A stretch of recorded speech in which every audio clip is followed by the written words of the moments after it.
तुम कहाँ जा रहे हो? यार नवीन, तुम समझ क्यों नहीं रही हो? वो मेरे बच्चे की माँ बनने वाली है। मुझे पता होना चाहिए कि वो कहाँ पर है। अच्छा रुक जाओ, ठीक है रुक जाओ। मैंने निकाला उसे घर से। तुमने निकाला उसे? तुम क्यों निकाला है तुमने उसे? क्योंकि उसने सबसे झूठ बोला, इसीलिए। वो प्रेगनेंसी का ड्रामा कर रही थी। क्या मतलब उसने झूठ बोला? प्रेग्नेंट है, मेरे बच्चे की माँ बनने वाली है वो। इतना बड़ा झूठ वो मुझसे क्यों बोलेगी? ये बात उसने खुद बताई है मुझे। हाँ तो उसने तुमसे भी झूठ ही बोला है अब्बास। वो सिर्फ तवज्जो हासिल करना चाहती थी। उसने ये बात खुद बताई है मुझे। क्या प्रेग्नेंट नहीं है?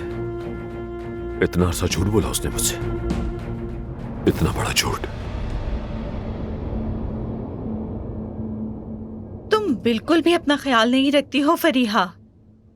देखो तुम कितनी लापरवाह हो गई हो, अपनी हालत देखो जरा। जाहिर है अब्बास तुम पर क्यों तवज्जो देगा। हाँ, तुम बिल्कुल ठीक कह रही हो आपा। मेरी हालत तो बहुत खराब हो गई है। शायद मुझे कोई फेशियल वगैरह या कोई स्किन केयर करने की जरूरत है ना? तुम अपने आप को संभालोगी। तुम्हें अपना स्टाइल बदलना होगा फरीहा।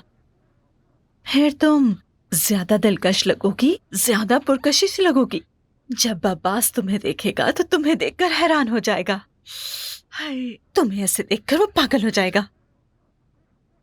ऐसा ही हो इंशाल्लाह। तुम्हारी बात तो सुनकर मैं बहुत पुरजोश हो गई हूँ सच में आपा। अच्छा है, अच्छा है।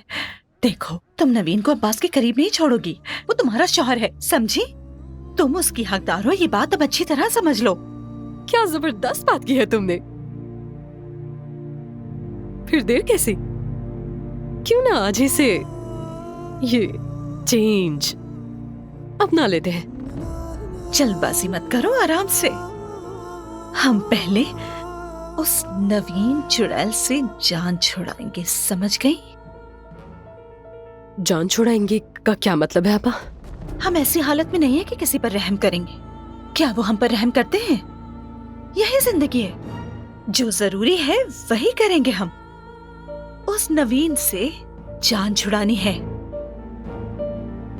क्या ऐसा हो पाएगा?